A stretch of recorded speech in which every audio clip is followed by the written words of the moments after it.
Hello everyone, welcome to all of you to IAS Central YouTube channel and IAS Central app. मैं प्रशांत यादव आज आप सभी को host कर रहा हूं। यहाँ पे मैं दिखाने वाला हूं कैसे हमने 21 वर्बेटिम क्वेश्चंस दिए हैं इस साल प्रीलिम्स 2023 में, जो कि आई थिंक पूरे इंडिया में सबसे टॉप रिजल्ट है। अभी तक का किसी भी ऑर्गेनाइजेशन ने, इंस्टीट्यूशन ने इतने मार्क्स डायरेक्टली नहीं दिए। और मैं बात कर रहा हूँ वर्बेटिम मार्क्स की। वर्बेटिम का मीनिंग क्या होता है? सीधे copy pasted, means as it is लिखा हुआ। तो वो वाले 21 क्वेश्चंस मैं आपको दिखाने वाला हूँ। ये जो हमने मार्क्स दिए हैं ये सिर्फ 3 सब्जेक्ट से दिए हैं। ये हमारे जो सब्जेक्ट हैं ये है हिस्ट्री, एनवायरनमेंट एंड साइंस। बाकी के 3 सब्जेक्ट जो है main subject geography, economy and polity, वो हमने इस साल लॉन्च नहीं किए थे। तो 3 से ही हमने 42 मार्क्स यहाँ पे आपके कैप्चर करा दिए directly verbatim. Now I hope आपने रेस्ट किया होगा। प्रीलिम्स के लिए आपने काफ़ी सारी मशक्क़त की होगी, काफ़ी सारा आपने हार्ड वर्क किया होगा। उसके बाद आपने 3 से 4 दिन 5 दिन रेस्ट किया होगा। हमने भी रेस्ट लिया, काफ़ी सारी हमने यहाँ पे मेहनत की थी प्रीलिम्स के लिए। अब हम यहाँ पे आपको अपना फाइनल जो एनालिसिस है सीधा वो दिखाने वाले हैं। आपने बाकी सबके एनालिसिस भी देख लिए होंगे। Everybody is just abusing UPSC but we are not doing that. हम यहाँ पे अप्रिशिएट कर रहे हैं यूपीएससी ने जो भी किया है, उसके लिए रीज़न आपको आगे चल के समझ में आ जाएगा। अब यहाँ पे हम अपने जो क्वेश्चंस हैं वो देखने से पहले मैं आपको कुछ और भी दिखाना चाहता हूँ ट्रांसपेरेंसी के लिए। सी इफ़ यू सी दैट कितने आप में से काफ़ी सारे ऐसे बच्चे होंगे, ऐसे एस्पिरेंट होंगे जो यहाँ पे नए होंगे, जो हमें जानते भी नहीं होंगे। तो आपको कैसे पता चलेगा कि हमारी ऑथेंटिसिटी क्या है? वो दिखाने के लिए मैं आपको सीधा यहाँ पे दिखा देता हूँ कि हमारा जो कोर्स है उसमें टोटल कितने सब्सक्राइबर है, किस स्केल का हमारा जो काम है, वो आपको आइडिया लग जाएगा। आपने काफ़ी सारी एड्स देखी होगी टेलीग्राम चैनल्स के ऊपर पिछले 3-4 महीनों में कि 30 वर्बेटिम 30 डायरेक्ट मार्क्स आपको मिल सकते हैं या इतने मार्क्स मिल सकते हैं। वो सारी हमारी ही ऐड थी। हमने बोला और करके दिखाया पूरे कॉन्फिडेंस के साथ। मैं आपको यहाँ पे दिखाता हूँ, आपको स्क्रीन पे दिख रहा होगा प्रॉपर। यहाँ पे आप मेरा नाम देख सकते हैं। यहाँ पे आपको दिख रहा होगा मर्चेंट डैशबोर्ड पे हम जाते हैं। हमारे जो इस साल के कोर्सेज हैं उनको सेलेक्ट करते हैं और देखते हैं कितने एस्पिरेंट्स ने हमारे जो कोर्सेज हैं उनको ज्वाइन किया हुआ था। तो यहाँ पे हिस्ट्री ओपन सीक्रेट 2023, त्रिशूल हिस्ट जो कि कॉम्बो था हमारे तीनों ही environment, science and history courses का, साइंस एंड टेक, एनवायरनमेंट और हमारा history and culture open secret जो मेन कोर्स है, वो जो नीचे वाला है वो मेन कोर्स है। जो सबसे ऊपर वाला दिख रहा है वो पीडीएफ ओनली वर्जन हमने लास्ट में बच्चों की रिक्वेस्ट पे लॉन्च किया था। यहाँ पे आप देख सकते हैं टोटल 1594 बच्चे जो है वो यहाँ पे एनरोल्ड हुए थे टोटल। तो ये कोई छोटा मोटा यहाँ पे स्केल पे काम नहीं हो रहा, बड़े स्केल पे यहाँ पे हमने पूरा का पूरा काम किया है। इवन अगर आप यहाँ पे इसको तोड़ के देखेंगे, जो त्रिशूल हीस्ट कोर्स है वो कॉम्बो वाला कोर्स है। अगर उसके आप अलग अलग करके देखेंगे सारे कोर्सेज के सब्सक्राइबर, तो 2000 से ज़्यादा बच्चों ने हमारे कोर्स को यहाँ पे सब्सक्राइब किया था पिछले सिर्फ 3 महीने के अंदर। और यहाँ पे मैसिव रिजल्ट देखने को मिला है। तो आपको यहाँ से ये तो आइडिया लग गया होगा कि यहाँ पे जो बोला जा रहा है वो कितनी बड़ी बात बोली जा रही है, सीधे प्रूफ के साथ बोली जा रही है। लेक्चर नंबर, डेट नंबर, सारी चीज़ें, पेजेस नंबर आपको क्लियरली देखने को मिलेंगे। ऐसा रिजल्ट अभी तक यहाँ पे यूपीएससी में किसी ने भी नहीं दिया। बात करते हैं पूरा बीइंग हम्बल, सारी चीज़ों पे ढंग से आज देखते हैं। सबसे पहले हम यहाँ पे देखते हैं कि अगर ये वाला जो क्वेश्चन है इसको देख के ही यहाँ पे समझ में आ जाएगा हमारी जो रिसर्च का लेवल होता है वो क्या है। मैं आपको ये भी बता दूं शुरू करने से पहले कि जो हिस्ट्री के क्वेश्चंस है वो सारे के सारे करंट अफेयर से आते हैं। अब भी अगर आपको समझ में नहीं आया तो अगली 10 मिनट में आपको आ जाएगा। नाउ यहाँ पे क्वेश्चन पूछा गया है धन्य कटका के बारे में कि जो धन्य कटका है वो एक्चुअली किस रीजन में सिचुएटेड है यहाँ पे, और वो बुद्धिस्ट जो हमारा जो बुद्धिज्म है उससे रिलेटेड है। नाउ ये करंट अफेयर में था, सीधा हमने यहाँ पे इसको कवर किया हुआ था कि जो अमरावती, जिसको अर्लियर किस नाम से जानते थे, धन्य कटकम के नाम से हम जानते थे। तो जो धन्य कटकम है उसका सीधा आंसर मिल गया। वो कहाँ पे है? आंध्र प्रदेश में। और वो सातवाहन डायनेस्टी जो है उससे रिलेटेड है, जिनको हम आंध्राज भी बोलते हैं। सीधा वर्बेटिम आंसर। आपको ये आंसर किसी भी इंस्टीट्यूशन के पास देखने को नहीं मिलेगा। हो सकता है मेरी जानकारी में ना हो, किसी ने दिया भी हो, लेकिन शायद ही रेयरली आपको देखने को मिलेगा वर्बेटिम। कोई बोल रहा है कि हमने कट का यहाँ पे जो है वो उस पर हमने डिस्कशन किया था, किसी पे वर्बेटिम सिर्फ हमने ही यहाँ पे डिस्कशन किया। और हमारे जो करंट अफेयर होते हैं ना, हमारी जो कवरेज होती है वो बिल्कुल ऐसी होती है, शॉर्ट, बस इतना सा ही करंट अफेयर है ये। हम पूरा भर भर के नहीं बनाते कि सब कुछ भर दिया। एक अच्छे टीचर की पहचान यही है कि कितने कम में कितने मैक्सिमम मार्क्स आपको दिला सके। अब मैं आपको एक बात और भी बता दूं, मैं आपको आज यहाँ पे टोटल जो भी क्वेश्चन दिखाने वाला हूँ हिस्ट्री के, एनवायरनमेंट के और साइंस के, क्या ये किसी बुक से सोल्व नहीं हो सकते थे? डेफिनेटली हो सकते थे। जो हमारे टोटल 14 क्वेश्चंस आए हैं हिस्ट्री के इस बार, उन क्वेश्चंस को सोल्व करने के लिए सिर्फ आपको 4000 पेजेस पढ़ने थे, 4000 पेजेस। उसमें आपकी उपिंदर सिंह बुक आ गई जो कि 1000+ पेजेस है, स्पेक्ट्रम जो कि 1000+ पेजेस है, आपकी न्यू एनसीईआरटीज जिनमें अराउंड 600 to 700 पेजेस है सारे मिला के, ज़्यादा ही होंगे, कम तो नहीं होंगे उससे। देन उसके बाद हमारी यहाँ पे चंद्रा करके बुक है हिस्ट्री की, ओल्ड एनसीईआरटी, और हमारी शर्मा करके बुक है, और देन यहाँ पे हमारी सिंघानिया करके बुक है। तो उनको अगर आप टोटल देखेंगे तो 4000 पेजेस हो गए, ये तो सभी पढ़ते ही हैं। 4000 पेजेस वर्सेस हमारे 150 to 160 पेजेस में से डायरेक्ट आंसर ये कहाँ पे देखने को मिलेगा?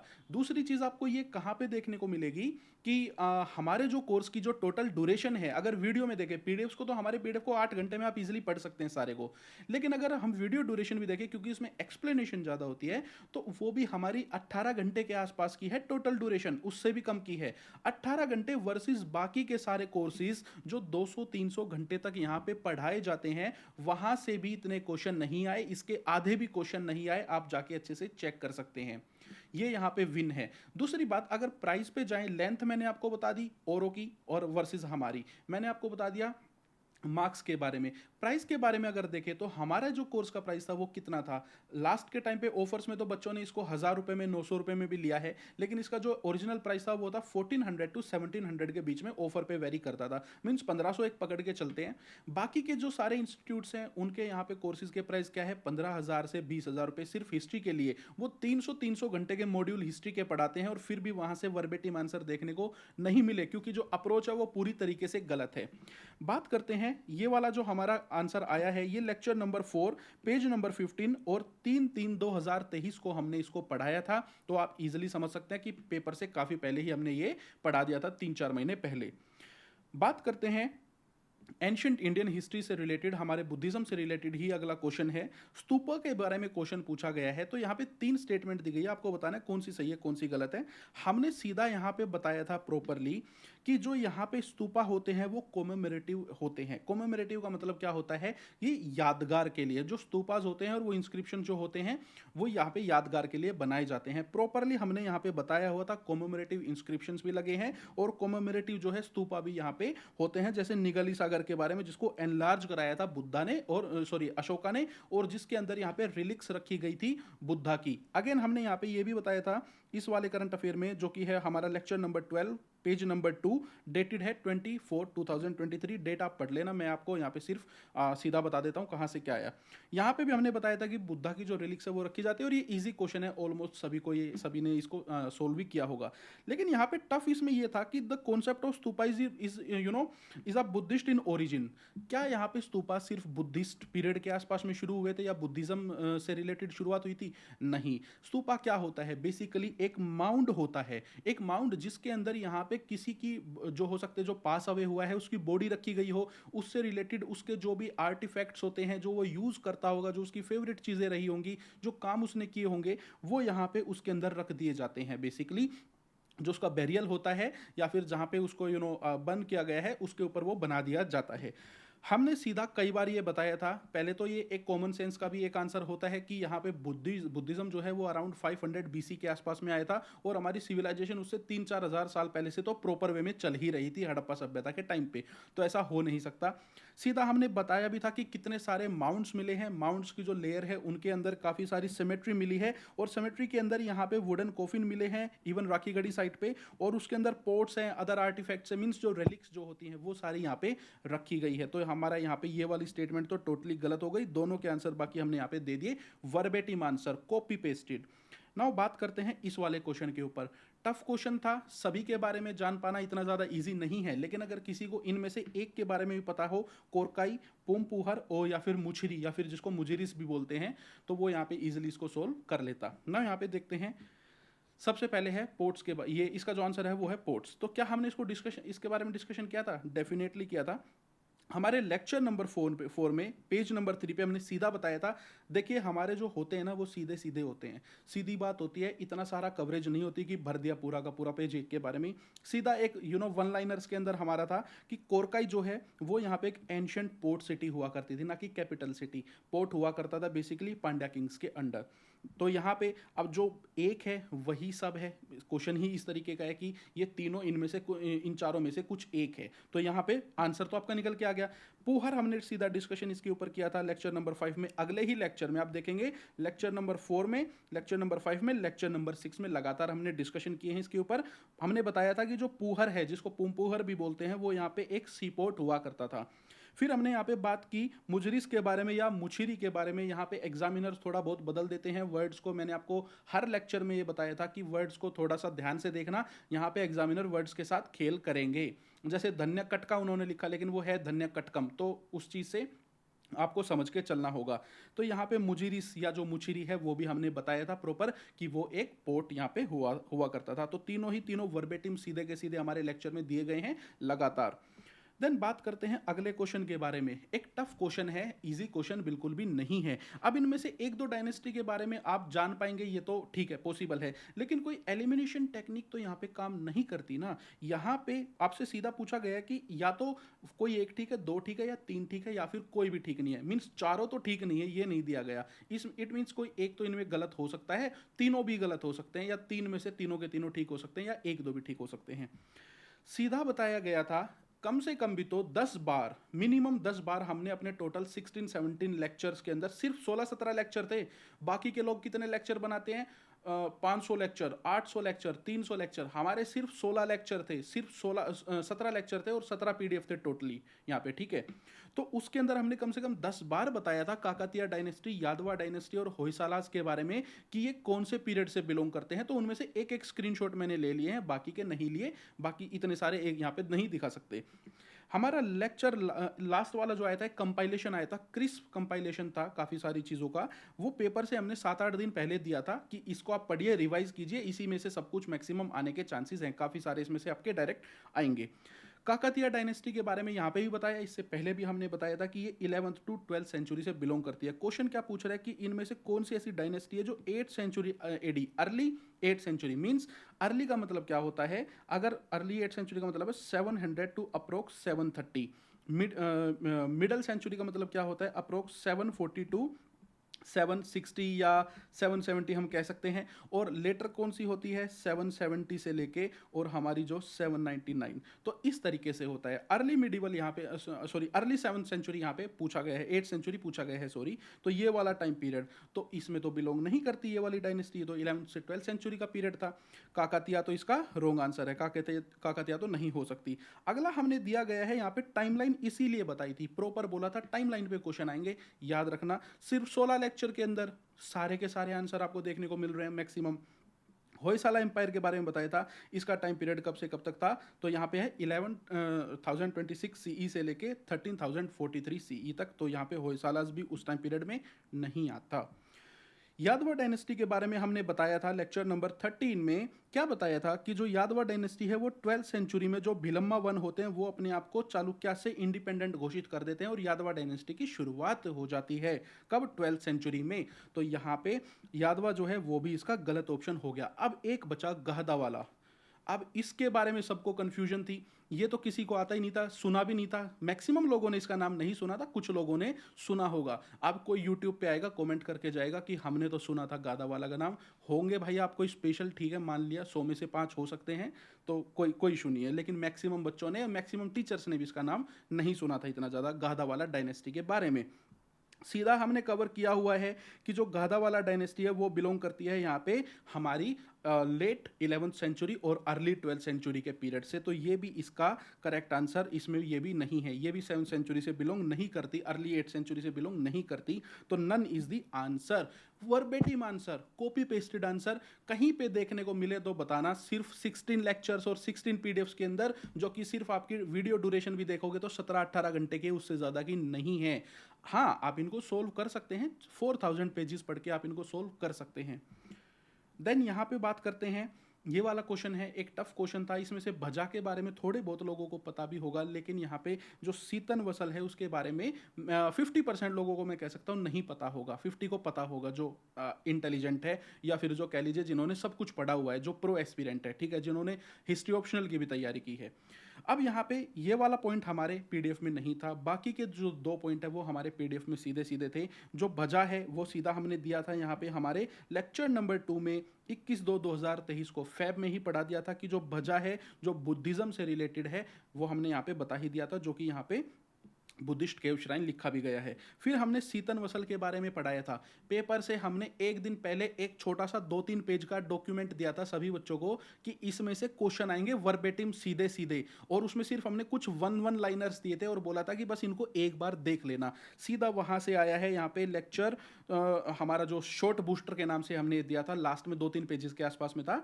तो पेज नंबर 4, हाँ 4 पेजेस थे इसमें टोटली। तो पेज नंबर 4 पे से यहाँ पे सीधा आया है कि जो सीतन वसल है वो एक जैना साइट है। तो ये भी आपका करेक्ट यहाँ पे निकल के आ गया, जैना केव श्राइन्स सीधा का सीधा यहाँ पे दिया गया है। रोक कट टेम्पल्स है और जैनिज्म से रिलेटेड है। तो यहाँ पे इसका ये वाला ऑप्शन हमारे पास नहीं था ऑनेस्टली, ठीक है, बेसनगर वाला, तो ये हमारे पास नहीं था। हालांकि ये करेक्ट भी नहीं है, तो only 2 is the correct answer. तो यहाँ पे आपको 2 सीधे वर्बेटिम देखने को मिले एक ही यहाँ पे हमारे कोर्स के अंदर।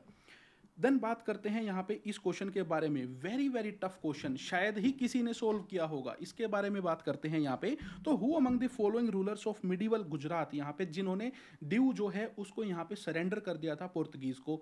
तो पोर्तुगीज कब आए थे सभी को पता है, 1498 में तो वास्को डिगामा ही आया था, और उसके 20-30 साल बाद उनकी एक्टिविटीज इंडिया में प्रॉपर तरीके से होना शुरू हो गई थी। अराउंड 1520s का जो टाइम था उसमें उनकी एक्टिविटी शुरू हो गई थी। ये तो बेसिक जानकारी है।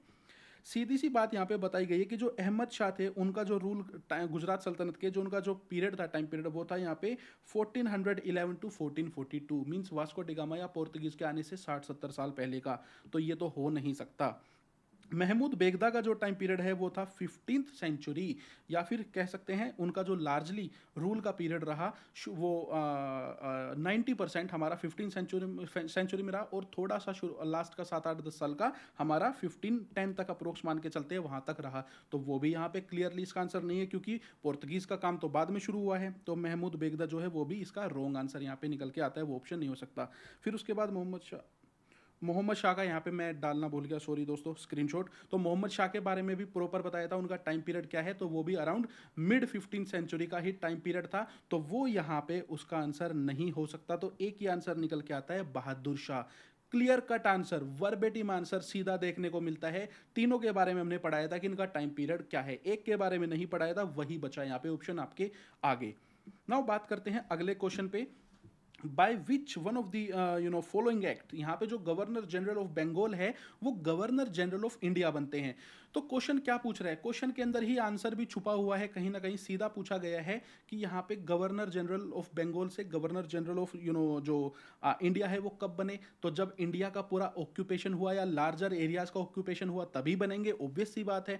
हमने क्लियरली ये कम से कम 5 बार पढ़ाया था एंग्लो मराठा वॉर के ऊपर, एंग्लो मैसूर वॉर के ऊपर, कि यहाँ पे 1799 से लेके 1802-1805 तक का जो पीरियड था ना, ये वो टाइम पीरियड था जब ब्रिटिशर्स ने यहाँ पे almost maximum part of India जो है उसको कैप्चर कर लिया था, मराठास को हरा के, और यहाँ पे टीपू सुल्तान को हरा के, और सबऑर्डिनेट बना के हैदराबाद को। तो ये हमने यहाँ पे इस वाले में भी पढ़ाया था, 1799 वाले में हमने यहाँ पे फिर वेलेस्ले के बारे में भी बताया था कि ये वाला टाइम पीरियड था 1790 से लेके 1813 का, जिसमें लार्जली इंडिया का ऑक्यूपेशन हुआ था, मैक्सिमम डबल हो गई थी टेरिटरी, बंगाल से लेके उनका कंट्रोल पूरे ऑलमोस्ट इंडिया के काफी ज्यादा पार्ट के ऊपर हो गया था।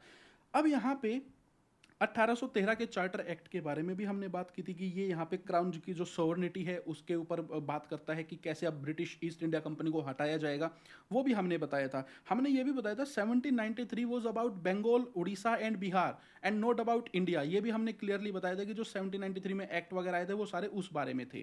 क्लियरली आंसर यहाँ पे निकल के आता है कि ये सारा काम जो है वो 1805 के बाद में हुआ था। अब यहाँ पे 1813 तो ऑप्शन दिया नहीं गया, अगर वो होता तो थोड़ी कंफ्यूजन आपको होती भी। तो सीधा आंसर एक ही निकल के आता है 1833। तो सीधा हमने कम से कम भी तो 5 से 10 बार इसको क्लियरली पढ़ाया था कि इंडिया के ऊपर जो टोटल ऑक्यूपेशन है ब्रिटिशर्स की वो कब हुई थी, और हमें पता था इसके ऊपर क्वेश्चन आने वाला है, दैट्स वाई इसको कवर किया गया था। देन बात करते हैं इस वाले क्वेश्चन के ऊपर। अब यहाँ पे पूछा गया है कॉन्स्टिट्यूशन से रिलेटेड। अब यहाँ पे स्टेटमेंट जो कहती है दूसरी वाली, वो क्या कहती है कि 26 नवंबर 1949 को कॉन्स्टिट्यूएंट असेंबली ऑफ इंडिया जो है वो यहाँ पे एक ड्राफ्टिंग कमेटी को सेटअप करती है। वेरेज हमने क्या बताया था लेक्चर नंबर 7 में छोटे से करंट अफेयर में, क्या हमें पता था कॉन्स्टिट्यूशन के ऊपर क्वेश्चन आने वाले? डेफिनेटली पता था, सीधा लिखा हुआ है कॉन्स्टिट्यूशन ऑफ इंडिया के aspect of the historic document क्या है, क्योंकि क्वेश्चन उसके ऊपर आना ही था। तो यहाँ पे हमने सीधा का सीधा बताया constitution was adopted on November 26 1949। Adopt हुआ था, ना कि ड्राफ्टिंग कमेटी से कोई लेना देना नहीं था। अब जिस दिन अडॉप्ट हुआ था तो उसी दिन कॉन्स्टिट्यूशन डे भी बनाते हैं हम। तो यहाँ पे हमारी ये वाली जो स्टेटमेंट है ये गलत हो गई और ये वाली हमारी करेक्ट हो गई कि 26 नवंबर को हम कॉन्स्टिट्यूशन डे बनाते हैं, क्योंकि अडॉप्ट किया गया था। सीधा का सीधा आंसर, वर्बेटिम आंसर, एक सिंगल लाइन से, constitution was adopted on November 26 1949। इतनी सी बात में पूरा आंसर वर्बेटिम। अगली बात करते हैं यहाँ पे इस क्वेश्चन के बारे में। अब आप सोचेंगे कि ये सारी चीज़ें कवर हमने की हुई थी, क्योंकि पता था हर चीज़ के ऊपर क्वेश्चन आएगा, क्योंकि ये सब करंट अफेयर के अंदर था। बाकी सब लोग क्या कर रहे थे, जेनरिक कॉपी पेस्ट कर रहे थे। यहाँ पे एनसीईआरटी सारी उठा लाओ, एक कोर्स के अंदर डाल दो, उपिंदर सिंह, कृष्णा रेड्डी और आपकी जितनी भी बुक्स हैं वो सारी की सारी ला के डाल दो एक कोर्स के अंदर। कहीं ना कहीं से तो कुछ ना कुछ तो मिल ही जाएगा। ये वाली हमारी अप्रोच नहीं होती, सॉरी उसके लिए। लेक्चर नंबर 5 में सीधा पढ़ाया था कि स्वदेशी मूवमेंट जो है उसका प्रोक्लेमेशन जो हुई थी, शुरुआत हुई थी, वो हुई थी 7 अगस्त 1905 को। उसी में नीचे बताया था ये यहाँ पे वो दिन था जब यहाँ पे जिसने हमारी इंडिजीनियस एंटरप्राइजेस को दोबारा शुरू कराया, जो अंग्रेजों ने खत्म कर दी थी, और हमारी जो टेक्सटाइल इंडस्ट्री है उसमें भी काफ़ी सारा रेवोल्यूशन आया। सीधा पढ़ाया गया था। अब यहाँ पे हमारी जो ये वाली स्टेटमेंट है कि 7 अगस्त जो है उसको डिक्लेयर किया गया नेशनल हैंडलूम डे, तो ये तो डेफिनेटली किया ही गया था। ये हमारा यहाँ पे 2015 का करंट अफेयर था, सीधा आप यहाँ पे देख भी सकते हैं। और क्यों किया गया था, क्योंकि 7 अगस्त 1905 को एंकरेज हुई थी इंडिजीनियस इंडस्ट्रीज एंड यहाँ पे हमारी हैंडलूम वीवर्स। यही हमने यहाँ पे पढ़ाया है इंडिजीनियस इंडस्ट्रीज के बारे में इस तारीख को। तो ये तो हो गई यहाँ पे हमारी करेक्ट स्टेटमेंट, पहली वाली। दूसरी है ये भी करेक्ट है, तो यहाँ पे हमारा आंसर क्या है, both 1 and 2 are correct, verbatim answer. ठीक है, अब बात करते हैं यहाँ पे, मैंने आपको 9 वर्बेटिम यहाँ पे आंसर दिखाए हैं, टोटल 14 आए थे हिस्ट्री के। बाकी का क्या, बाकी में तो अब आप असली रियल एक्सीलेंस हमारी जो है वो देखने वाले हैं, वो मैं अभी आपको यहाँ पे दिखाऊंगा। उससे पहले ये भी बता दूं कि इसी कोर्स ने, इन्हीं 150 to 180 पेजेस ने अप्रोक्स, लास्ट मंथ अप्रैल में हमारा एग्जाम हुआ था यूपीएससी सीडीएस, उसमें 14 वर्बेटिम आंसर्स दिए थे। वर्बेटिम क्या मींस, बिल्कुल जैसे एग्जामिनर ने कॉपी पेस्ट करके बनाया हो। यूट्यूब पे अगर आप देख रहे हैं तो इसी के नीचे वाली जो वीडियो है ग्रैंड विक्ट्री के नाम से ब्लू कलर का थंबनेल है, वो देख लेना। 14 वर्बेटिम आंसर इसी क्वेश्चन ने दिए यूपीएससी सीडीएस एग्जाम में, और 9 वर्बेटिम आंसर दिए हमारे यूपीएससी सीएसई 2023 में। तो यहाँ पे ये तो हो गए 9 क्वेश्चन डायरेक्ट। अब बात करते हैं बाकी के क्वेश्चंस के बारे में। क्या अब आप देखेंगे असली एक्सीलेंस किसको बोलते हैं। ये क्वेश्चन काफी ज्यादा टफ यहाँ पे बताया, ठीक है, कि भाई ये वत्ता किरुतल जो है वो क्या है, उसका क्या मीनिंग है। आंसर तो अब सबने देख लिया होगा कि यहाँ पे एक किंग जो है जो डिफीट हुआ है बैटल में, वो यहाँ पे एक रिचुअल से यहाँ पे सुसाइड करता है, अपने आप को भूखा मार के, जब तक उसकी डेथ नहीं हो जाती। अब ये कहाँ से आया, तो हमने यहाँ पे कवर किया था हमारे लास्ट वाले शॉर्ट बूस्टर में। हमने बताया था, हमें पता था संगम पोएम्स के ऊपर क्वेश्चन तो आएगा डेफिनेटली। इस बार हमने कवर किया था प्रॉपर पूरम पोएम्स को और बाकी के सारे वर्क्स को, कि क्वेश्चन इन पे आएगा। लेकिन क्योंकि ये साल थी मेगा चेंज की, यूपीएससी ने काफ़ी सारा चेंज कर दिया। मैं ब्लेम नहीं कर रहा, मैं तो वेलकम कर रहा हूँ फोल्डेड हैंड्स के साथ कि यूपीएससी ने जो किया है वो बहुत अच्छा किया है। इसका रीज़न भी मैं आपको बता देता हूँ। काफ़ी सारे ऐसे बच्चे थे, एस्पिरेंट्स थे, जो यहाँ पे सिर्फ एलिमिनेशन ट्रिक को सीख के क्वेश्चंस को सोल्व करके प्रीलिम्स को क्लियर कर रहे थे without much knowledge, without much clarity, या फिर प्रीवियस ईयर क्वेश्चंस के पैटर्न्स को देख के ही उनको यहाँ पे वो सोल्व कर रहे थे। अब देखिए ये चीज़ें होनी तो चाहिए, ठीक है, प्रीवियस ईयर क्वेश्चन भी देखने चाहिए, सारी बात है। लेकिन अगर उसी के बेसिस पे या एलिमिनेशन के बेसिस पे अगर क्वेश्चन पेपर सोल्व होने लगे, और जो सबसे बड़ी सर्विस है इंडिया की उसके अंदर लोग जाने लगे, तो क्या यूपीएससी इसके लिए अलाउ करेगा। यूपीएससी ने लास्ट ईयर ही सिग्नल दे दिए थे कि अब बड़ा चेंज होने वाला है। लास्ट ईयर ही जो क्वेश्चंस की स्टाइल है वो बदल दी थी, तो वो तो पता था कि बड़ा चेंज आने वाला है इस बार, ठीक है। अब यहाँ पे हमने जो ये कवरेज की थी वो की थी थोड़ी सी हमने लेवल 4 पे जाके, आप ये मान लीजिए पूरम पोयम हमने दिया हुआ था, और पूरम पोएम्स के नीचे ही सीधा यहाँ पे दो तीन लाइन छोड़ के वत्ता किरुतल जो है वो भी दिया गया था हमारे सामने था। हमने सोचा कि अगर इसको कवर करेंगे तो ये थोड़ा सा टू मच हो जाएगा, शायद यूपीएससी एग्जामिनर इस पे जाके ना पूछे। लेकिन आप हमारी कवरेज देख रहे हो, इसी पेज के ऊपर से हमने ऑलमोस्ट 90% सब कुछ कवर किया हुआ है। हमारा बैड लक अनफॉर्चुनेटली आप मान के चलिए कि 10% जो छोड़ा उसी में से क्वेश्चन आ गए यहाँ पे। पूरम पोएम्स आप देख सकते हैं, कोई बात नहीं। फिर उसके बाद देखते हैं विजयनगर एम्पायर के बारे में और तुंगभद्रा रिवर के बारे में। तो तुंगभद्रा रिवर के बारे में कोई ऐसा करंट अफेयर का कोर्स या हिस्ट्री का कोर्स आपने देखा है जिसने यहाँ पे तुंगभद्रा रिवर की हिस्टोरिकल पिन को कवर किया हो? हमने कृष्णा रिवर जो है उसकी भी हिस्टोरिकल पिन को कवर किया था और उसके ऊपर सीडीएस में क्वेश्चन आ गया। हमने यहाँ पे 3-4 जो मुख्य नदियां हैं जो करंट अफेयर में थी उनकी हिस्टोरिकल पिन्स को कवर किया था, वहां से सीधे क्वेश्चन आ गए सीडीएस में।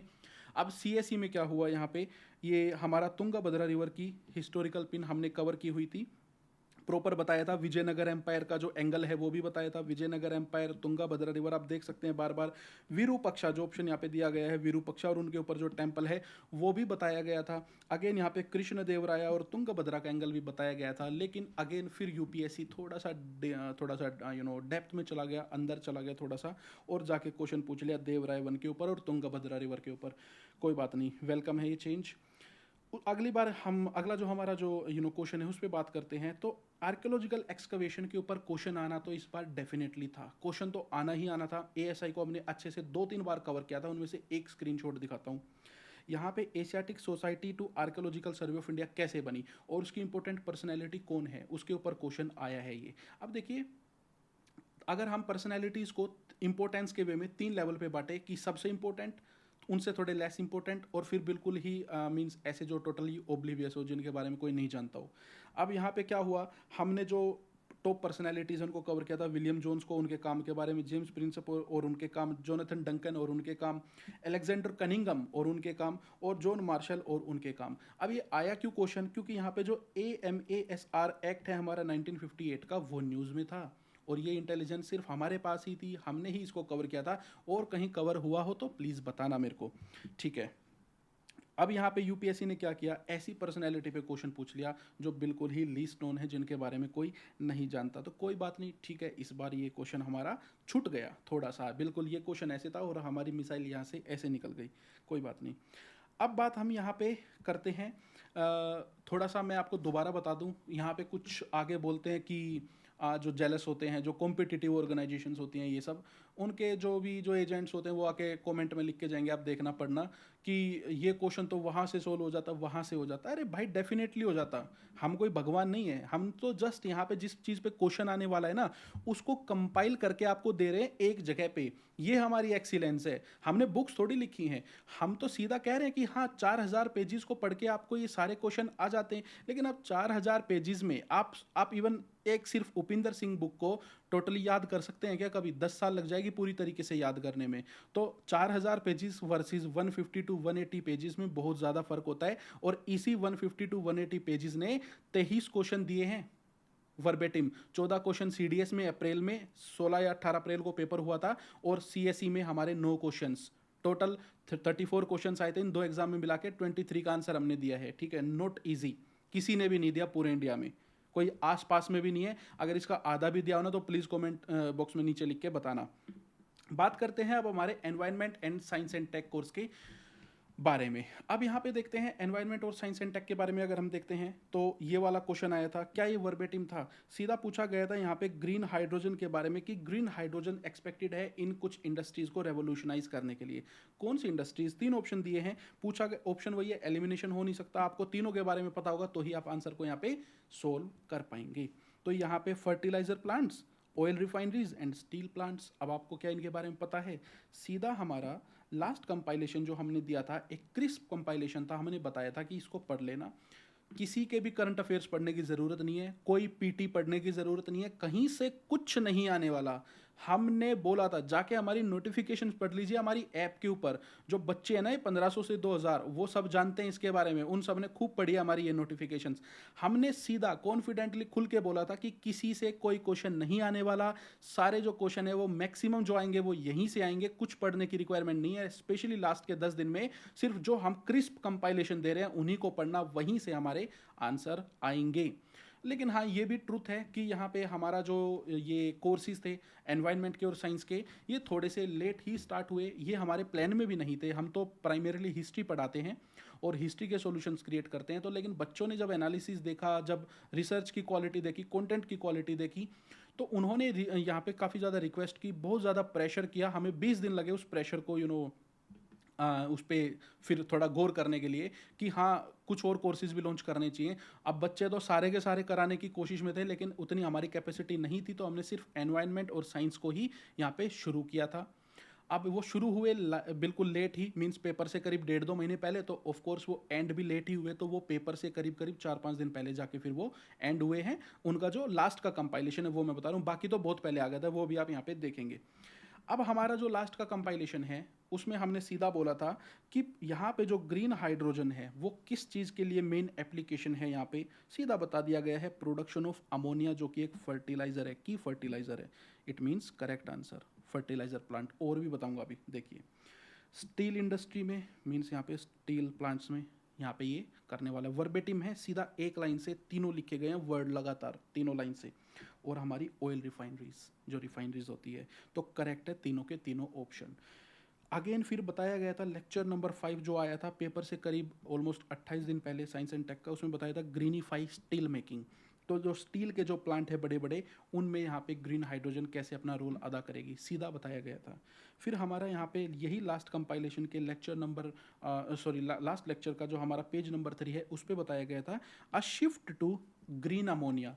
क्या होगा इससे, जो इंडिया की फर्टिलाइजर इंडस्ट्री है वो टोटली चेंज हो जाएगी, क्योंकि जो डिपेंडेंस है ना एलएनजी के ऊपर जो यूज़ होती है फर्टिलाइजर प्लांट्स में, बड़े बड़े मैन्युफैक्चरिंग में, वो यहाँ पे ख़त्म हो जाएगी। सीधा आंसर दिया गया है, एक बार नहीं कई बार दिया गया है। और एक बात और कि जो ये डिले हुई, इस बार डिले क्या हुई, लेट शुरू हुए तो लेट ही खत्म होंगे ऑफ कोर्स।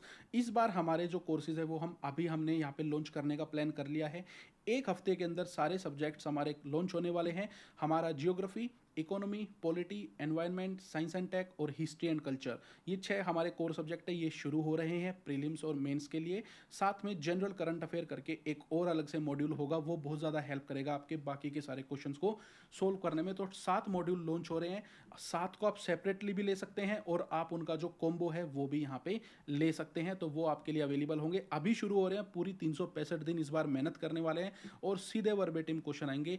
गारंटी है, गारंटी क्या होगी वो भी बताऊंगा, लेकिन मिनिमम गारंटी दे रहा हूँ 100 मार्क्स की। अब आप यहाँ पे इमेजिन कीजिए 21 क्वेश्चंस तो हमने ऑलरेडी दे दिए 3 सब्जेक्ट से। अब अगर इसी को और 3 सब्जेक्ट से मल्टीप्लाई करके देखिए, जस्ट अज्यूम करके देखें, तो यहाँ पे होते हैं हमारे 2 से मल्टीप्लाई करें तो कितने हो गए, 42 questions is equal to 84 marks. तो ऑलरेडी कट ऑफ तो हमने क्लियर करा ही दी थी, ठीक है ना, लेट ला के भी। अब इस साल शुरू से ही आ रहे हैं सारे कोर्सेज। देन बात करते हैं अगला क्वेश्चन, सीधा वर्बेटिम आंसर। स्टेटमेंट 2 को पढ़िए, क्या है, specific heat of water is more than that of land surface. सीधा दिया गया है लेक्चर नंबर 4 में, पेपर से 1 महीने पहले पढ़ाया था। वीडियो में प्रॉपर बताया था लेक्चर में कि जो ओशन हीट कंटेंट होता है ना, जो वो उसके बारे में बताया था। फिर बताया था कि जो टोटल हमारी यहाँ पे ग्रीन हाउस गैसेज होती हैं और जो वार्मिंग होती है, ग्लोबल वार्मिंग जो होती है, उसको पूरे वर्ल्ड की जो होती है, पूरा जो हमारा एटमॉस्फेयर उसकी जो होती है, उसको 90% हमारा जो ओशन है, जो वाटर है, वो कैरी करता है, वो अपने अंदर उसको यहाँ पे समाता है। और बाकी की 10% जो होती है वो एयर में और हमारी लैंड सरफेस पे होती है। सीधा बताया गया था 90% कहाँ पे होती है। फिर यहाँ पे अगेन ये भी बताया गया था कि वाटर जो है उसकी जो हायर हीट कैपेसिटी होती है एयर से भी। फिर उसके बाद अगेन यहाँ पे बताया गया था वर्बेटिम आंसर, सीधा कॉपी कैट। तो हमारी ये स्टेटमेंट तो हो गई करेक्ट। दूसरी स्टेटमेंट है, पहली वाली जो है, the temperature contrast between continents and oceans is greater during summer than in winter. कि जो टेम्परेचर का कंट्रास्ट है ओशंस और हमारे यहाँ पे कॉन्टिनेंट्स हैं उनके बीच में, वो गर्मियों में ज़्यादा होता है, विंटर में कम होता है। टोटली गलत। कैसे, सीधा बताया था उसी लेक्चर नंबर 4 के अंदर, पेज नंबर 7 पे, ये पेज नंबर 2 पे था, ये पेज नंबर 7 पे था। सीधा बताया गया है कि जो एलएनजी होती है और बाकी की जो सारी हमारी गैसेस होती है वो सबसे ज़्यादा कब यूज़ होती है? मैंने आपको यूरोप का एग्जांपल दिया था, अमेरिका का एग्जांपल दिया था कि ठंड में वहाँ पे सबसे ज़्यादा जो ग्रीन हाउस गैसेस का जो एमिशन है वो होता है, क्योंकि विंटर में उनको गैसेस की रिक्वायरमेंट होती है। और वो सारी की सारी जो ग्रीन हाउस गैस इफेक्ट होता है और ग्लोबल वार्मिंग होती है वो कहाँ पे जाके कैप्चर होती है? वाटर में जाके होती है। तो जो विंटर में होता है वो विंटर में ही तो पूरा का पूरा जो स्पेक्ट्रम है वो बढ़ेगा ना, जो कंट्रास्ट है विंटर में बढ़ेगा ना, पूरा बताया था ये ढंग से आपको सारा का सारा। तो यहाँ पे हमारा जो स्टेटमेंट 1 है वो गलत आंसर है, तो इसका आंसर निकल के आ गया हमारा डी, करेक्ट, वर्बेटिम, सीधा सीधा। अगली बात करते हैं, ये क्वेश्चन, क्या कोई ऐसी इंडिया में मैगजीन पीटी है जिसने कवर किया हो? आसपास में भी किया है किसी ने? नहीं। मार्शुपियल्स के बारे में पूछा गया है, सीधा हमने कवर किया था हमारे लास्ट कंपाइलेशन में, इतना सा ही करंट अफेयर था, ज़्यादा कुछ नहीं था, इन 3 लाइनों से पूरा सॉल्यूशन वर्बेटिम। हमने क्या बताया कि जो यहाँ पे जो तस्मेनियन टाइगर होता है, जिसको तस्मेनियन वुल्फ बोलते हैं, जो कि एक यहाँ पे हमारा जेनेटिकली क्रिएटेड क्रिएचर है या एनिमल है, जो कि एक जो कि कार्निवोरस एनिमल होता है, एक प्रीडेटर होता है। तो वो कहाँ से बिलोंग करता है? वो नेटिव है ऑस्ट्रेलियन मेनलैंड एंड जो हमारा तस्मानिया है एंड जो न्यू गेनुआ है वहाँ से। क्लियरली आ गया? क्वेश्चन क्या पूछ रहा है? Marsupials are not naturally found in India. Yes, naturally found नहीं होते इंडिया में, करेक्ट है यहाँ पे ये, ठीक है ना, ये करेक्ट हो गया क्योंकि वो नेटिव ऑस्ट्रेलिया के और तस्मानिया के। उसके बाद यहाँ पे बताया गया marsupials can thrive only in mountain grasslands with no predators. No predators, जब वो खुद ही प्रीडेटर है तो उसको नो प्रीडेटर वाले ग्रासलैंड की क्या रिक्वायरमेंट है? असेंशियली ही स्टेटमेंट पूरी गलत हो गई। मैंने बताया था आपको यहाँ पे कार्निवोरस है, और मैंने बताया था वो टाइगर है और वुल्फ है, तो वो यहाँ पे ऑटोमेटिकली प्रीडेटर है, तो ये हो गई हमारी गलत। तो आंसर सी निकल के आ गया। Verbatim, is there any magazine, is there any PT which have covered marsupials? No. आप हमारी रिसर्च का लेवल देखिए, अभी तो आप और ज़्यादा चौंकने वाले हैं आगे। बात करते हैं यहाँ पे माइक्रो ऑर्गेनिजम्स के बारे में, जहाँ पे सारी की सारी मैगजीन्स सिर्फ कोप 27, कोप 26 इन्हीं को कवर करने में लगी थी। हम ये बता बता के थक चुके हैं कि पेपर उठा के देख लो पिछली 4 साल के, सिर्फ एक क्वेश्चन आता है, 2 क्वेश्चन आते हैं मैक्सिमम 20-22 में से इन सारे कोप्स के ऊपर, बाकी सारी चीज़ों के ऊपर। बाकी जो क्वेश्चन है वो कहीं और से आते हैं, लेकिन कोई ध्यान नहीं देता, ना एस्पिरेंट्स को ध्यान देना है। काफ़ी सारे तो ऐसे एस्पिरेंट्स बन गए हैं आजकल, सभी के बारे में नहीं कह रहा, 80% तो बिल्कुल अच्छे ही हैं, लेकिन 20% तो ऐसे हैं जो कोचिंग इंस्टीट्यूट के इतने ज़्यादा हार्डवायर हो गए हैं और उनके एजेंट बन गए हैं प्रॉपर तरीके से, उन्हीं की भाषा बोलते हैं। कोई बात नहीं। फिर यहाँ पे बात करते हैं माइक्रो ऑर्गेनिज्म के बारे में। तो हमने सीधा बताया था यहाँ पे हमारे लेक्चर नंबर 5 में, ऑलमोस्ट पेपर से 28 दिन पहले, कि हमारे जो यहाँ पे, मैं ये भी बता दूं, टोटल हमारे 7 लेक्चर ही थे एनवायरनमेंट में और साइंस में। ये भी बता दूं, क्लियर कर दूं, कोई 200, 300, 500, 800, 1000 लेक्चर नहीं थे, सिर्फ इतने से ही थे। और सिर्फ 50-60 पेजेस के कोर्सेज थे, 50-60 पेजेस ओनली। वहाँ से कितने क्वेश्चन हो गए? 12 क्वेश्चन एनवायरनमेंट और साइंस के वर्बेटिम आए हैं सीधे सीधे, ठीक है। 50-60 पेजेस एनवायरनमेंट के और 50-60 साइंस एंड टेक के। इतने शॉर्ट में इतने सारे मार्क्स कोई नहीं दिला सकता। बात करते हैं सीधा, यहाँ पे हमने पढ़ाया था कि माइक्रोब्स एट एवरेस्ट, माइक्रोब्स या माइक्रो ऑर्गेनिज्म एवरेस्ट पे। तो माइक्रो ऑर्गेनिजम्स के बारे में हमने बताया था कि वो यहाँ पे जो फ्रोजन टेम्परेचर होता है, ये रहा फ्रोजन टेम्परेचर होता है जो माउंट एवरेस्ट पे, वहाँ पे देखने को मिले हैं, तो वो वहाँ पे सर्वाइव कर सकते हैं। तो स्टेटमेंट जो हमारी 2 है वो तो हो गई करेक्ट।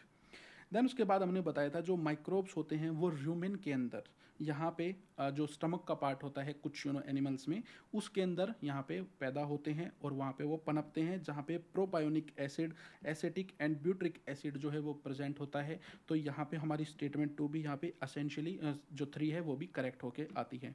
अब यहाँ पे आप एक चीज़ देख के चलिए, 2 का वर्बेटिम आंसर आ गया सीधा, ठीक है। जो तीसरी बची, इसके भी यही लगता है कि जब वो माइनस में जाके हो सकते हैं तो वो बॉइलिंग पे भी हो ही सकते हैं। ये हमने कवर नहीं किया था ऊपर वाला जो पॉइंट है, बाकी के 2 वर्बेटिम कवर किए हुए हैं। तो इसका करेक्ट आंसर एक्चुअली क्या है? ऑल 3, तीनों ही पॉसिबल है, ठीक है। देन बात करते हैं यहाँ पे हमारा अगला क्वेश्चन है ग्रीन हाइड्रोजन से रिलेटेड है।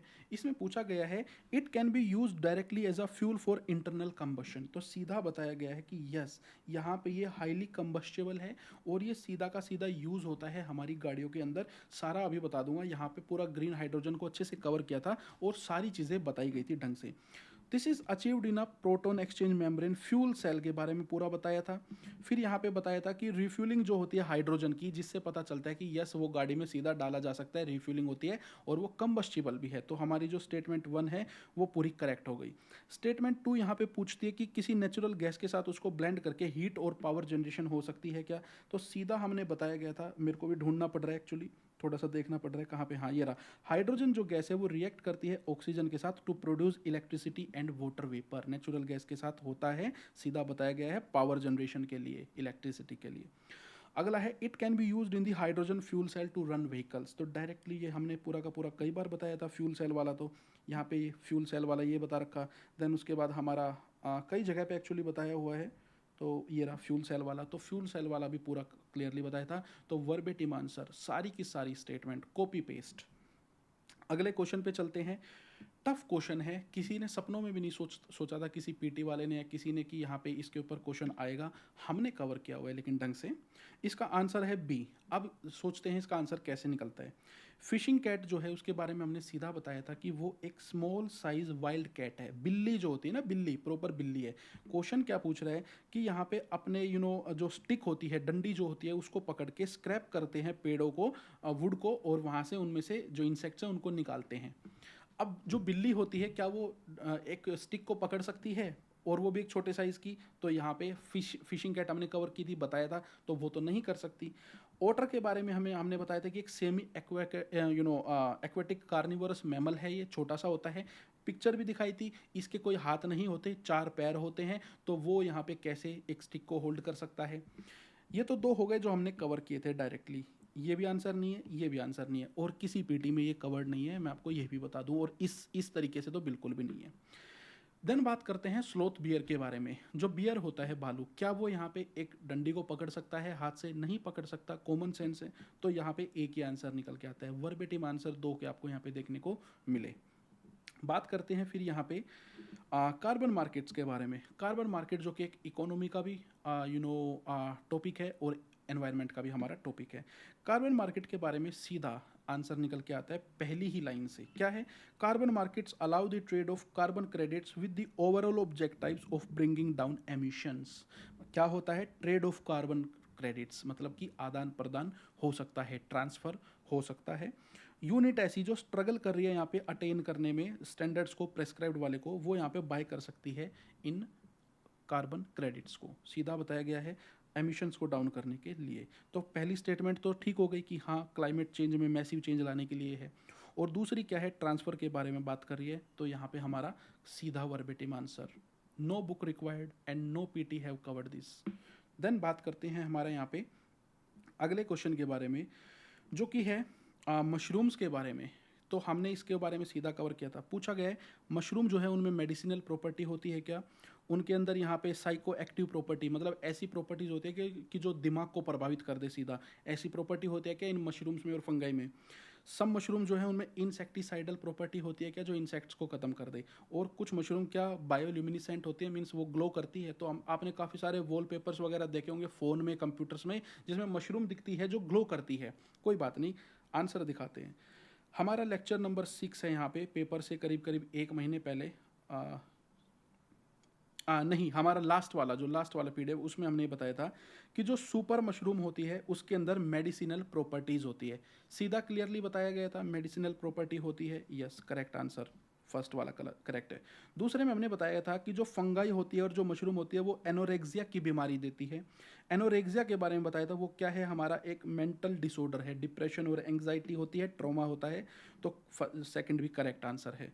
फिर उसके बाद हमने यहाँ पे बायोल्यूमिनिसेंस जो है वो भी पढ़ाया था, लेकिन हालांकि ये उससे अलग है, मैं जस्ट ये बता रहा हूँ, इसके ऊपर क्वेश्चन आना तय था, ये हमें पता था। छोटे से सिर्फ 60-70 पेजेस में सब कुछ कवर्ड है। वहीं पे कुछ सीधे डायरेक्ट निशाने पे लग गए और कुछ इस मेगा चेंज की वजह से साइड में से निकल गए कुछ क्वेश्चंस। तो सीधा यहाँ पे बताया गया था। तो ऑल 4 इसका करेक्ट आंसर है। 2 हमने दे दिए। अब तीसरे की बात करते हैं, इंसेक्टिसाइडल प्रॉपर्टी। अगर किसी मशरूम की मेडिसिनल प्रॉपर्टी है, आप जानते हैं, तो इंसेक्टिसाइडल भी हो सकती है डेफिनेटली। वो कुछ जो ऐसे इंसेक्ट्स होते हैं उनको भी खत्म कर सकती है। तो करेक्ट आंसर निकल के आता है। और ये फिर हमने यहाँ पे इसके बारे में आपको थोड़ी कन्फ्यूजन जरूर हुई होगी, तो ये आपके हाथ में, टोटली ये वाला पॉइंट हमने कवर नहीं किया था। देन बात करते हैं अगले क्वेश्चन के बारे में। सेंट्रल गवर्नमेंट से रिलेटेड है कम्युनिटी रिजर्व के बारे में। अब भाई अभी आपने जो यहाँ पे क्वेश्चंस देखे हैं ना, ये वो वाले क्वेश्चंस थे जो वर्बेटिम आए हैं। 21 क्वेश्चन हमने टोटल बताए वर्बेटिम आए हैं। इनमें से जो 17 क्वेश्चन हैं वो तो 100% सोल्व होते हैं, ऑलमोस्ट 90 to 100%। इसमें से भी 15 तो ऐसे हैं जो बिल्कुल ही 100% सोल्व होते हैं। बाकी के जो 2 हैं उसकी आप फाइनल कंक्लूजन पे आ जाते हैं, एक पॉइंट मिस हो जाता है। तो 17 तो वर्बेटिम हो गए। 4 ऐसे हैं क्वेश्चन जो पूरे वर्बेटिम सोल्व नहीं होते, लेकिन जिनकी 1 से 2 वर्बेटिम कॉपी पेस्ट आई है, वो अब आप देख के यहाँ पे थोड़े से शौक होने वाले हैं। तो यहाँ पे हमने कवर किया था कि जो फॉरेस्ट राइट एक्ट है वो यहाँ पे जो भी आपके ट्रेडिशनल राइट्स होते हैं इन हमारी जो कम्युनिटीज़ होती हैं उनके उनको प्रोटेक्ट करता है, और वो यहाँ पे जो फॉरेस्ट जो भी जो यील्ड होती है उसको लेने का अधिकार देता है, उसको उठाने का अधिकार देता है। तो ये तो हमारा यहाँ पे करेक्ट हो गया एकदम, थर्ड वाला। 2 जो है hunting is not allowed in such area, तो ये तो वैसे ही करेक्ट है हमारा यहाँ पे, तो इसके बारे में आप देख सकते हैं। तो ये एक वर्बेटिम स्टेटमेंट थी। अगला जो क्वेश्चन है उसकी वर्बेटिम आप यहाँ पे देखेंगे। हमने यहाँ पे बोला था कि यूरेनियम डिपॉजिट के बारे में हमने पढ़ाया था। तो पहली बात तो आपको ये पता होना चाहिए कि हाँ इंडिया में यूरेनियम डिपॉजिट्स हैं। ये मोस्टली बच्चों को पता होगा, लेकिन कुछ ऐसे होते हैं जिनको नहीं भी पता हो, जो नए एस्पिरेंट्स हो। तो हमने पूरा प्रॉपर बताया था कि इंडिया में यूरेनियम डिपॉजिट जो हैं वो काफ़ी मात्रा में हैं, और ये भी बताया था कम से कम 10 बार कि इंडिया की जो लार्जर जो इलेक्ट्रिसिटी प्रोड्यूस होती है वो कोल पावर प्लांट से होती है। तो फर्स्ट स्टेटमेंट जो है वो करेक्ट है, आप यहाँ पे देख सकते हैं। देन उसके बाद हमने पढ़ाया था यूरेनियम आइसोटोप 241 के बारे में, और जो यहाँ पे फायर जो इलेक्ट्रिसिटी प्रोडक्शन के लिए जो यूरेनियम यूज़ होता है वो होता है आइसोटोप 235। तो वो हमसे छूट गया, तो ये वाला इसके बारे में हम आंसर नहीं दे पाए। तो एक स्टेटमेंट के बारे में हम दे पाए वर्बेटिम, एक के बारे में नहीं दे पाए। ये वो वाले क्वेश्चन है जो पूरी तरीके से वर्बेटिम यहाँ से सोल्व नहीं होते, लेकिन एक पार्ट होता है।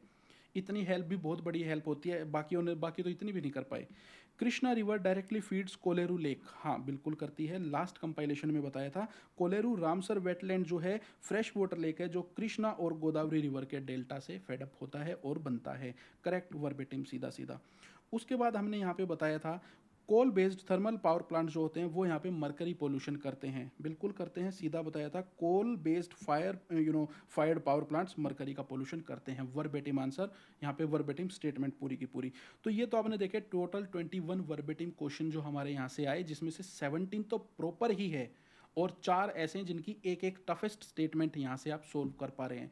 अब ये इसलिए हुआ है, एक्चुअली में क्वेश्चन तो हमारे यहाँ से जो आने थे ना इन 3 सब्जेक्ट से, वो आने थे करीब करीब 40 और पूरे वर्बेटिम आने थे, लेकिन मेगा चेंज हो गया। कोई बात नहीं, मैं तो वेलकम करता हूँ उस मेगा चेंज को, ठीक है, ये होना चाहिए था, ये ज़रूरी था। अब मज़ा आएगा काम करने में, और अब एस्पिरेंट्स भी और इंस्टीट्यूट्स भी होपफुली फोकस करेंगे क्लैरिटी पे और नॉलेज पे, ना कि एलिमिनेशन टेक्निक्स के ऊपर।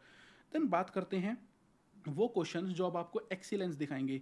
जो नहीं आए ना वो भी सारे के सारे हमने क्लोजली कवर किए हुए थे, सारे टॉपिक। ऐसा नहीं कि कोई टॉपिक ना किया हो। अगेन सिर्फ 60 पेजेस के अंदर सीधा जो हमारी सोलर रेडिएशन है और जो इंफ्रारेड रेज है उसके बारे में हमने पढ़ाया था। हल्का सा छूट गया, बिल्कुल साइड में से निकल गया।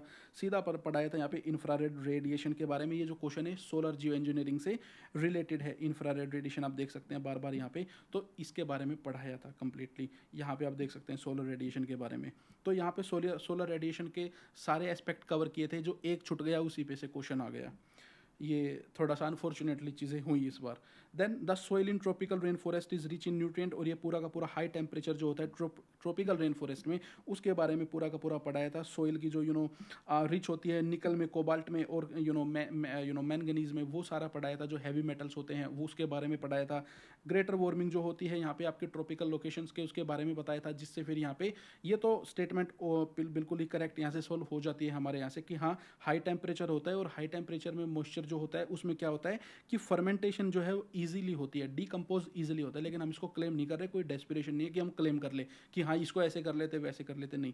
जो हुए हैं वो बता दिए, जो पूरे हुए हैं वो भी बता दिए, जो आधे आधे हुए हैं वो भी बता दिए आपको क्लियरली, ठीक है।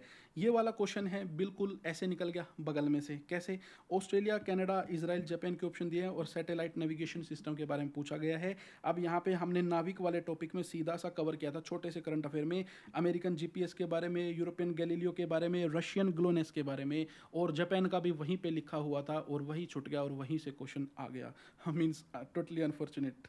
देन यहाँ पे ये हमारा जो कार्बन कैप्चरिंग से रिलेटेड जो क्वेश्चन है वो भी हमने टॉपिक कवर किया था, कैप्चर एंड स्टोर कार्बन वाला पूरा का पूरा, लेकिन अगेन साइड में से निकल गया। आपने क्वेश्चन देखा होगा एयर बैग वाला, तो एयर बैग वाला भी हमारी लिस्ट में था, लेकिन क्योंकि लेट कोर्सेज स्टार्ट हुए थे तो यहाँ पे हम उसको कवर नहीं कर पाए। The case of 6 bay air bags करके हमारे लिस्ट के अंदर था, जो कि 11 अप्रैल 2023 को बनी थी। तो आपने देखा 21 वर्बेटिम क्वेश्चंस, वर्बेटिम आंसर्स आपने सामने देखे पूरे के पूरे। कुछ जो रह गए वो भी यहाँ पे किस वजह से रहे वो मैंने आपको बता दिया। यूपीएससी का जो ये चेंज है ये टोटली हम वेलकम करते हैं, और इस बार हमने अपने जो कोर्सेज़ हैं उनको और ज़्यादा स्ट्रॉन्ग बनाया है, काफ़ी सारे चेंजेस उनके अंदर किए हैं यूपीएससी की रिक्वायरमेंट के हिसाब से। बिल्कुल जो यूपीएससी डिमांड करता है वो फुलफिल हम करके देंगे डेफिनेटली, और बच्चों को और ज़्यादा कैपेबल और ज़्यादा एबल यहाँ पे बनाएंगे इस बार। और टाइम से लॉन्च हमने कर दिए हैं सारे के सारे कोर्सेज़। अब आपको रिविजन करने में और स्टडी करने में भी कोई इशू नहीं होगा। एक बात मैं और भी बता दूं उन जेलस लोगों के बारे में, ये देखिए कॉमन सी चीज़ है, जब भी कोई सक्सेस प्राप्त होती है, जब भी कोई वीडियो बनाते हैं तो कुछ ना कुछ आके नीचे कुछ बोल के जाते हैं।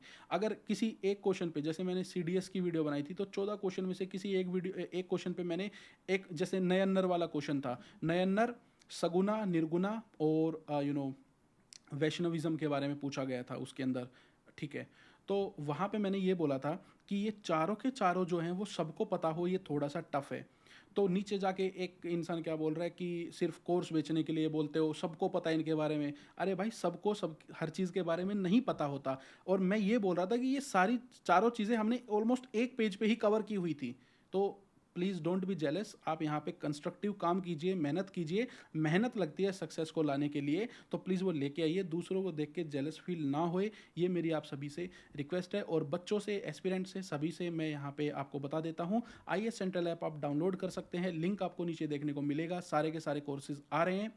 ये जो कोर्सेज है 2024 के लिए, ये प्रीलिम्स और मेंस सबके लिए हैं, सिर्फ इंटरव्यू छोड़ के पूरा का पूरा आपका यहीं से कवर होगा। और जो कॉस्ट है वो काफ़ी ज़्यादा कम होगी। कॉस्ट कितनी कम होगी? बाकी के कोचिंग इंस्टीट्यूट की 5% भी नहीं होगी। तो ये हमारा यहाँ पे बात थी, सारी एक्सीलेंस भी दिखाई, सारे जो क्वेश्चन आए वो भी दिखाए, जो थोड़े से बच गए वो भी दिखाए। आई होप आपको समझ में आया होगा। Thank you so much and good bye.